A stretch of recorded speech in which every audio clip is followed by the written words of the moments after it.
Wala pa. Ang dilim. Ang lakas ng ulan. Diba malaligo sana ako? Ay, ang lamig. Naantok ako. Lakas, guys. Rinig niyo ba yan? Gusto ko ulit matulog. Ang lakas. Oh. Try ko nang buksan na yung screen. Kasi malakas. Malamig. Walang nag-iingay at walang nag-videoke. Ngayon na. Naumay ba?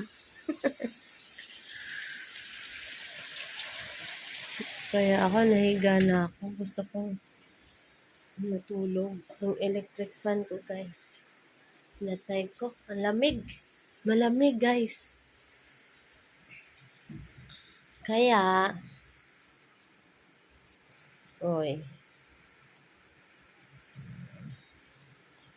kaya naantok ako, guys, talaga. Kita niyo sa, yung pipino ko. Ang lamig.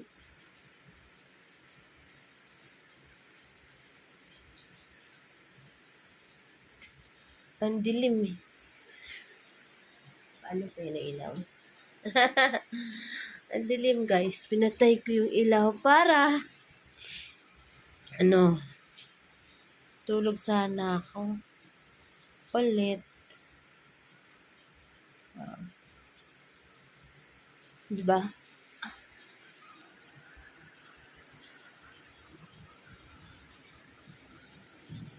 Lakas.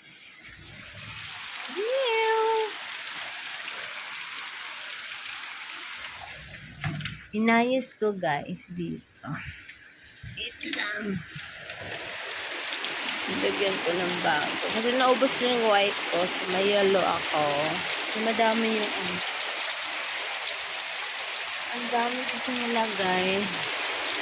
Hindi lang dito. Naubos yung white ko. Meron pa akong white yung sobrang haba. Tumulay. Kasi ang ganda ng kulay, oh. Look at that. Look at that. Meron pa din. Uy, malas malaki doon. Ngayon ko na napansin na mas malaki pala doon, oh. Thank you so much. Mas malaki pala doon. Wow, I love it. Kasi ang alam ko, pipino talaga yung tinanim ko doon. Parang kalabasa. Hindi ko alam. Kasi nilagay ko doon, pipino. Pero parang may hinalo din akong kalabasa. Pero kung pipino ka man o kalabasa, okay na okay sa akin. Yun pa. Maluluto kita, mauulam ka ta. Nang libre. Diba? Ang dami pa siyang mamumulak pa. Dito lang. Tingnan nyo, guys. Comment nga kayo. Kalabasa ba to or pipino? Parang hindi pipino, no? Kasi yung pipino lalagay ko doon, yung parang Amerikano na pipino. I'm not really sure. O pipino ba to? Kasi nung grade 4th year pala, nagtanim ako ng pipino. Pero parang hindi ganito. Hindi. Pero pag kalabasa, walang problema. Ayos na sa akin kung kalabasa.